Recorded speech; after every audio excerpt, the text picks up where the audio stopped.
What is the difference between acting for the camera, such as in film and television, and acting for the theater on a stage in front of a live audience? Well, acting is acting, regardless where you're at. But there are subtle differences. In theater, you need to speak at a volume where the back row can hear you. Even if you're doing a whisper, there's a thing called a stage whisper, where you are acting as if you're whispering, but if you were truly whispering, they would not be able to hear you. On the theater, speaking like this, no one's going to hear you. So in theater, you need to do a stage whisper. Hey, Sam, I don't want Natasha to see us over here, right? It's a lot louder, but you still make motions as if you are whispering. That is probably the biggest difference between stage acting and acting for the camera. Stage acting, it's bigger vocally, it's bigger physically as well. You need to make larger gestures for the most part. I mean, there are definitely smaller, more subtle things you can do on stage. I'm not saying that in theater it's completely void of any sort of subtlety. That's not the case. But your gestures, again, need to be seen by the back row as well as the people in the front row. Now, again, there are exceptions to this. Maybe this side of the theater and that side of the theater will see two different performances. If you are standing a profile and you do something behind your back, like scratch your back or something, right? That might show nervousness that they can see, but maybe the people on this side won't be able to see it. So again, there are exceptions, but in general, your physicality will be big enough for people to see. Now in film, oftentimes you have a microphone, a lapel mic, and then they usually stick it in, they run cords down and stick it in your back pocket. So you can whisper. And there's been a lot of times where actors cannot hear their partner in the scene. They can't hear them. And so if the actor is unaware of these things, there's a story a friend of mine told me where he was on the set with Harrison Ford, and someone had been cast as a day player, and this person had a few lines, and Harrison Ford was whispering. The person in the scene could not hear Harrison Ford, but the microphone was absolutely picking up what he was saying, and in the final product, the audience that sees this film will be able to hear him. But in the actual moment of filming, the person that was cast for that day to play opposite of Harrison Ford couldn't hear him.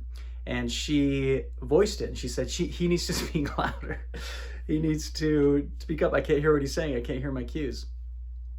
And my friend said he just put his head in his hand and was like, oh, geez. Because in those moments, technically this person is correct.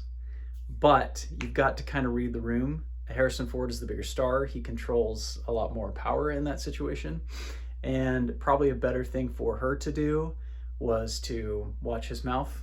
And when she thinks he may have stopped talking, then that's her cue to speak.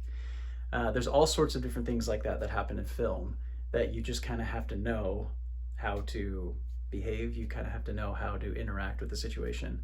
But there's a lot of times you'll notice, I think of Nicolas Cage in National Treasure.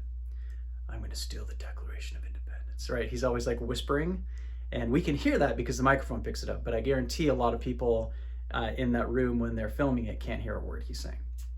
So that's a big difference. Is there subtlety that you can achieve on camera that you can't achieve on the stage?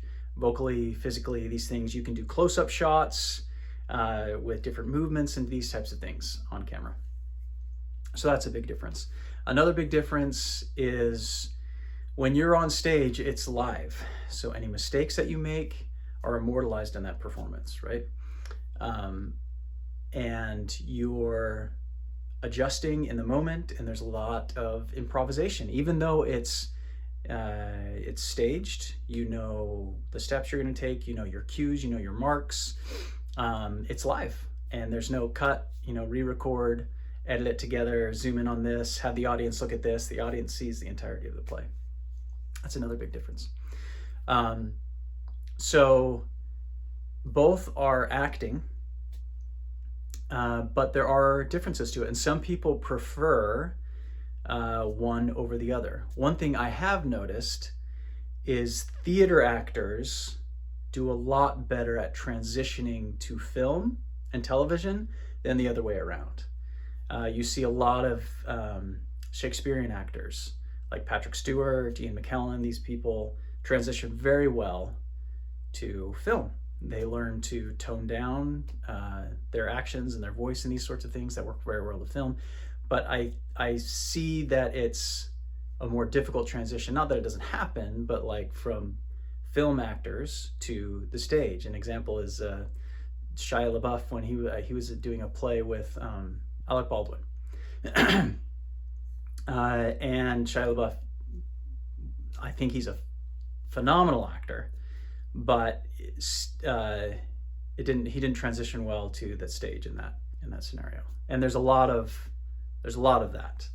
Not to say it can't happen, but it seems to me that theater transitions well to film, and film actors, if that's their basis, if that's what they've learned and grown to understand, it's a little bit more difficult for them to go onto the stage, and that whole universe of stage acting and the different subtleties and how to interact and those sorts of things, it's a harder transition. I got my master's degree in theater performance, though I have a lot more experience in film and television, professional experience.